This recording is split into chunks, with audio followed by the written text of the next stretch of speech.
So I'm Dr. Heather Greenhalgh-Spencer, and my role is Head of Curriculum and Development for Top of the Hill Girls School. So my name is Rick Torres, and I'm a designer with Lake Flato Architects. The project is a school in Africa, north of Nairobi, for educating women. Principally, she wants to admit around 500 to 600 girls per year.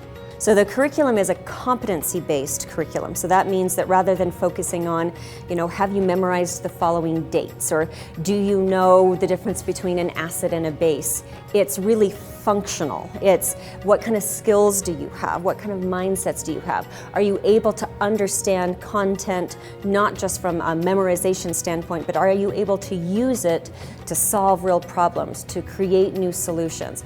A lot of what we heard from Mary was all about social issues and giving purpose to a facility that could not only educate women in a basic manner, but go beyond that and start to kind of employ not just theoretical, but also praxis, which is the application of that knowledge in real life.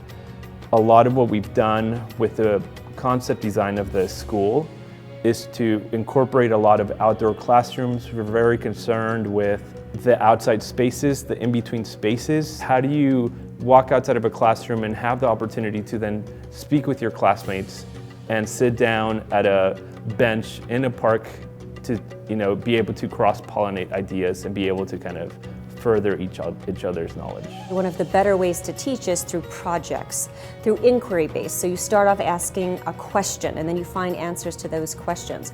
Through apprenticeship and mentoring, and then also through personalized education. We really want to create pathways where students can learn at their own pace, through their own modalities, really leveraging their own strengths and skills to be able to learn new material, learn new skills that then they can take into the community. As a designer, your biggest goal is to produce architecture that influences a community in a positive manner. It's to give that building purpose. It's to see how that building begins to influence the social aspects of that community. And I think by creating all these outdoor environments where people want to hang out, where people want to communicate, where people want to gather, I think that's where I think as an architect, you start to shine and you start to kind of see the soul sing, which sounds kind of cliche, but it's really where I get really excited about architecture. And I think this project is that perfect opportunity to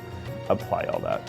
These will be girls that will be able to leave the school and transform their communities, and transform their families, to start businesses, to build their community, and to teach their children. The best way to close the GDP gap, the best way to close the opportunity gap, the best way to help women become more equal in a society is to provide them education. So I'm glad we're doing that.